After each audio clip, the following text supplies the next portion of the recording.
Salut les gars, bienvenue sur ma chaîne. C'est mon anniversaire cette semaine. Et donc j'ai pensé me faire un gâteau d'anniversaire fou avec votre aide.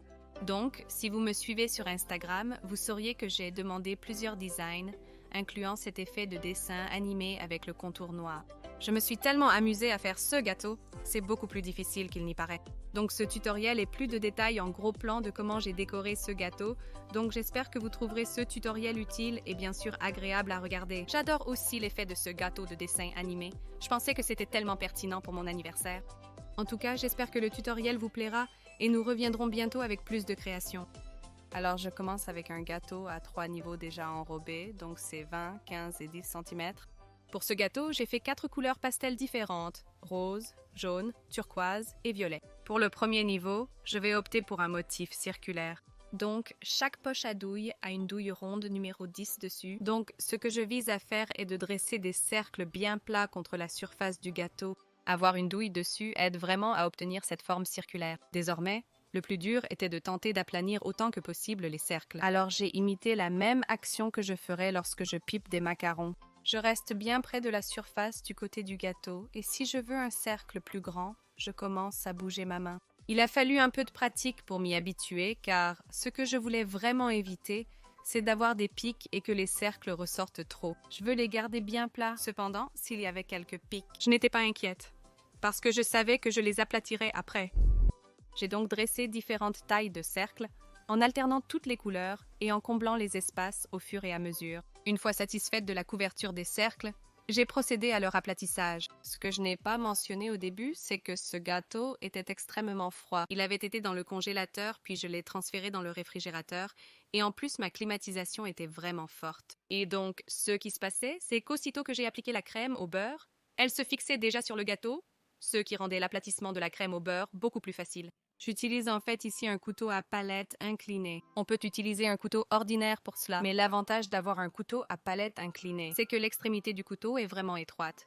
Donc vous pouvez atteindre des endroits plus petits, surtout quand je vais entre les deux niveaux. Donc, en utilisant le bord de la lame, j'ai soigneusement aplati la crème au beurre. C'est donc très similaire à ce que nous faisons avec une raclette sur le côté d'un gâteau avec la crème au beurre. Je lisse pour éliminer toutes les bulles d'air qui pourraient être présentes.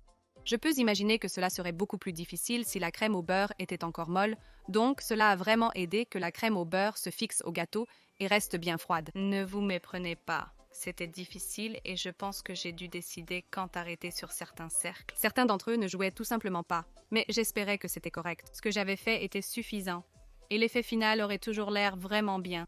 Maintenant pour le niveau intermédiaire. Tout d'abord, je veux couvrir entre le 6 pouces et le 4 pouces car il y avait un peu de gâteau qui apparaissait. Alors j'ai pris ma crème au beurre rose et j'ai appliqué une belle couche fine entre les deux. J'ai ensuite utilisé cette crème au beurre et j'ai fait des gouttes très dessin animé. C'était la première fois que je faisais des gouttes de cette façon plutôt que d'utiliser simplement ma ganache au chocolat habituel. Je voulais vraiment cette sensation de dessin animé. Alors j'ai fait des gouttes vraiment exagérées avec de belles formes courbes. J'ai utilisé la poche à douille pour remplir les vides avec de grosses gouttes, essayant de maintenir la surface aussi plate et uniforme que possible. J'ai ensuite repris ma spatule inclinée et j'ai égalisé le haut du gâteau de 6 pouces, comme je le ferais normalement sur un gâteau. J'avais bien sûr le 4 pouces, mais encore une fois, comme le gâteau était si froid, la crème au beurre se figeait assez rapidement. Et cela a rendu le processus de lissage vraiment facile. Enfin, plus simple que prévu. Donc, une fois que le dessus était bien plat, j'ai commencé à utiliser la spatule et à lisser le glaçage au beurre qui coulait. J'ai commencé par un mouvement allant du bas vers le haut pour m'assurer que le glaçage au beurre était uniforme avant de rentrer dans les détails. J'ai donc dû changer l'angle de la spatule plusieurs fois afin de lisser le glaçage au beurre autant que possible. Les coins étaient sans doute les plus durs.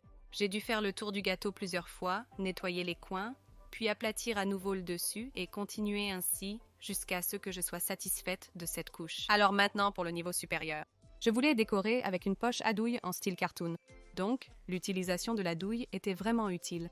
J'ai ajouté plusieurs brins partout sur cette couche, tous dans des directions différentes. Et j'ai essayé de garder l'épaisseur de chaque brin aussi similaire que possible à l'épaisseur de la douille, pour maintenir des formes et des épaisseurs cohérentes. Une fois qu'il a été rempli de ces brins, je l'ai ensuite aplati comme je l'avais fait pour les niveaux précédents. Seulement à ce stade, le gâteau était définitivement plus doux que lorsque j'avais commencé, et la crème au beurre n'était pas aussi fixée qu'elle l'était pour les cercles.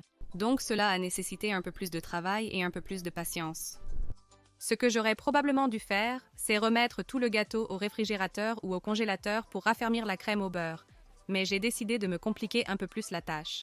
Une fois que tous les fils ont été aplatis, il était temps d'appliquer de belles grandes spirales sur le dessus du gâteau. Alors ce que j'ai fait, c'est de placer le reste de la crème au beurre jaune et rose dans 2 nouvelles poches à douille, toutes deux avec une pointe, un M, car je voulais vraiment obtenir les volutes les plus cartoon possibles. Comme il ne mesurait que 4 pouces sur le dessus, j'ai décidé de faire 6 volutes à la poche à douille. J'ai donc pressé autant que possible pour obtenir un effet vraiment complet, et j'ai continué avec de belles grandes spirales en forme de rosette. D'abord avec le jaune, puis entre les deux avec la crème au beurre rose.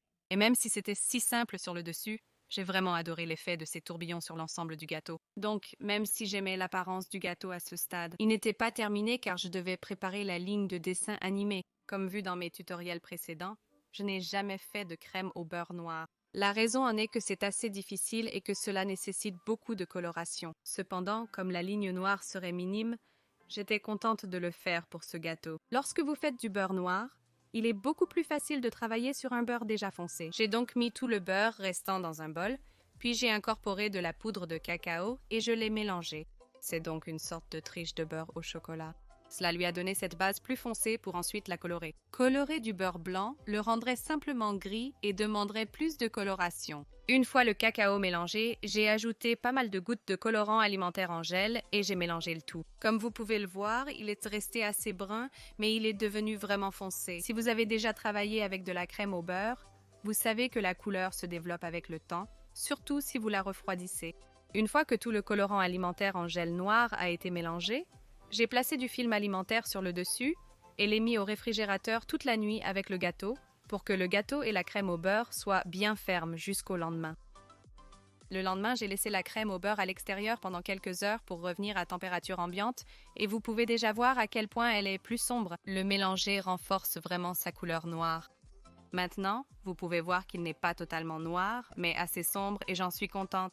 Cela créera également un contraste incroyable avec les couleurs pastel. Je l'ai transféré dans une nouvelle poche à douille avec une pointe ronde très petite. J'utilise une tasse pour m'aider à remplir la poche à douille et quand je la soulève, je la tapote doucement sur la surface pour permettre à toutes les bulles d'air de s'échapper, car je ne veux certainement pas de bulles d'air lorsque je trace ces lignes. Et maintenant, je vais prendre mon gâteau dans le frigo. Dès que j'ai commencé à dessiner autour des formes, j'ai réalisé à quel point ce processus allait être difficile et long. Tout d'abord, cela nécessite une main très stable et au début, je tremblais certainement. Bien sûr, cela a aidé d'avoir le gâteau complètement froid quand je le faisais, car la crème au beurre m'a donné une certaine résistance lorsque je l'ai appliquée dessus. Plutôt que de faire le tour de chaque cercle, j'ai fini par dessiner sur le bord du cercle. C'était beaucoup plus facile de faire cela et encore une fois, de loin, l'effet était encore meilleur.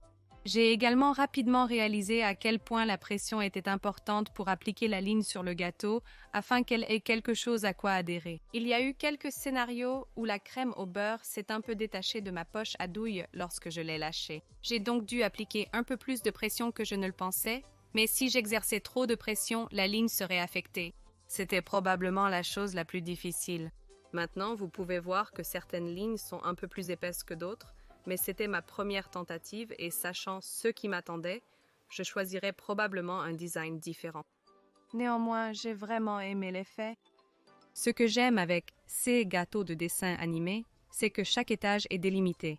Alors j'ai dessiné une simple ligne noire autour de toute la base du gâteau et du haut de l'étage. Aussi bien le bord extérieur que l'endroit où l'étage rencontre celui du dessus. Cela lui donne vraiment cet aspect dessiné.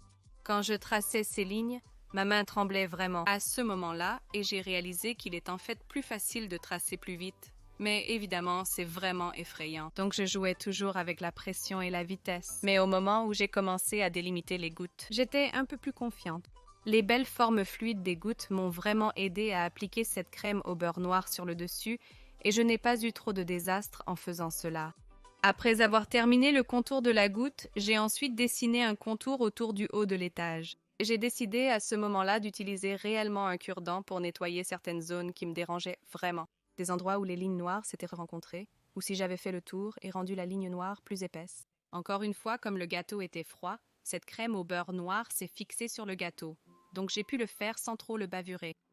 Quand j'ai tracé la ligne où les 6 pouces rencontrent les 4 pouces, j'ai réalisé à quel point la ligne ressortait mieux lorsque j'étais un peu plus confiante et que j'accélérais le tourne-disque. Donc, au moment où je dessinais autour des formes de saupoudrage en haut du gâteau, les lignes coulèrent vraiment. Cela a également aidé que la poche à douille soit un peu moins pleine de toute façon, donc j'aurais probablement dû commencer avec la moitié de la quantité de crème au beurre noir que j'avais.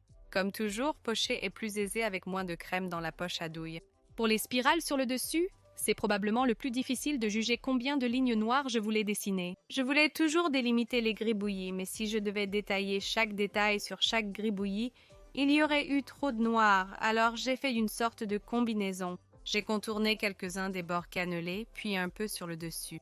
J'étais donc si heureuse d'avoir enfin terminé la ligne noire de ce gâteau. Cela m'a sans doute pris plus d'1 heure pour faire la ligne. Mais bien sûr, c'est mon gâteau d'anniversaire, et donc une bougie est définitivement nécessaire. C'est une simple bougie en fondant avec laquelle j'ai couronné le gâteau, et maintenant il ressemble au gâteau d'anniversaire ultime. De loin, il a vraiment l'air 2D et j'ai absolument adoré le résultat. Merci beaucoup à tous ceux qui ont envoyé vos designs pour m'influencer dans la réalisation de ce gâteau. N'oubliez pas de vous abonner à ma chaîne et d'aimer cette vidéo ainsi que de la partager avec vos amis. Et si vous ne le faites pas déjà, suivez-moi sur Georgia Skaggs sur Instagram où vous pouvez voir toutes mes autres créations de gâteaux aussi. J'espère que vous avez aimé et à très bientôt.